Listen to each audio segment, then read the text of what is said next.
অনেকে বলছে আমাকে নোটিশ দেন। আমি আগেও বলেছি, আমি এখনো বলতে চাই, অবৈধ দখলকারীদের জন্য আমি কোনো ধরনের বৈধ নোটিশ দিব না। আজকে যদি এই রাস্তাগুলোকে এখানে শেষ করে দেওয়া হয়, আগামী 10 বছর পরে কি অবস্থা হবে? তাদের কি সেই ধরনের রাস্তার কি ক্যাপাসিটি থাকবে কিন্তু না।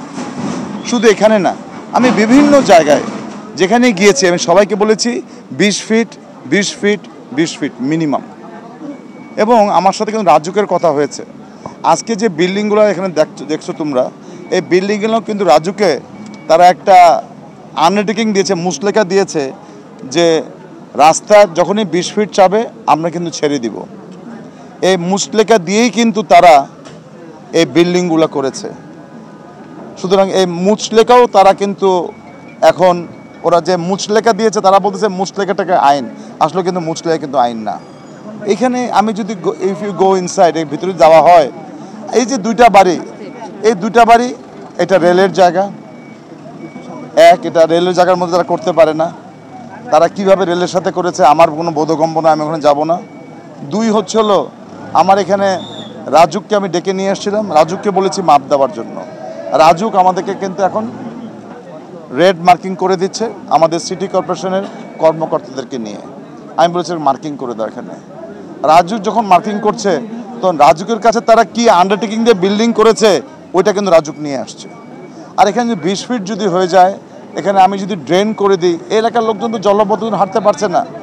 আজকে ভিতরে বলছে সবাই জলবদ্ধতা, কিন্তু জলবদ্ধতা আমি নামাবো কোন দিক দিয়ে? আমাকে তো ড্রেন দিয়ে নামাতে হবে, পানি তো এসে নামতে পারবে না তো। কিন্তু পানি নামতে পারছি না, আমি ড্রেনও করতে পারছি না। আমার কাছে প্রজেক্টের কিন্তু সময়সীমাও চলে যাচ্ছে। সুতরাং চ্যালেঞ্জ কিন্তু অনেকগুলাই। 1 অবৈধ, 2 এলাকাবাসীর জলবদ্ধতা, 3 এলাকাবাসীর যারা অনেকে আছে, অন্তঃসত্ত্বা মহিলারাও আছেন, ওরা কিন্তু হেঁটে যেতে পারছে না। কিন্তু আমি তো এটা কমপ্লিট করতে পারছি না, বারবার বলা সত্ত্বেও। 2.5 মাস আগে আমার অত্র এলাকার মাননীয় সংসদ সদস্য, আমার সমস্ত কাউন্সিলর বৃন্দকে আমি বলেছিলাম এসে বিভিন্ন জায়গায় নোটিশ দেওয়ার জন্য, এবং ওদেরকে বলতে যেন ওরা সরিয়ে নেয়। 2.5 মাসে তারা সরায় নাই। আমি 4, 5, 6 সবাই আপনারা জানেন যে আমি 3 দিন আমি এলাকাতে ছিলাম, এবং আমি তখন বলে দিয়েছি কোনটা ভাঙতে হবে। এবং আমি বলেছি 9 তারিখের পরে যে কোনো সময় এসে আমি ভাঙবো। আমি কিন্তু তাদেরকে সময়টা দিই নাই। আমার তো এই রোডগুলোকে কমপ্লিট করতে হবে। আর আমি একটি কথা বলতে চাই, রোড যখন কমপ্লিট হয়ে যাবে তখন কিন্তু সবচেয়ে বেশি সুবিধা হবে এই এলাকাবাসীর।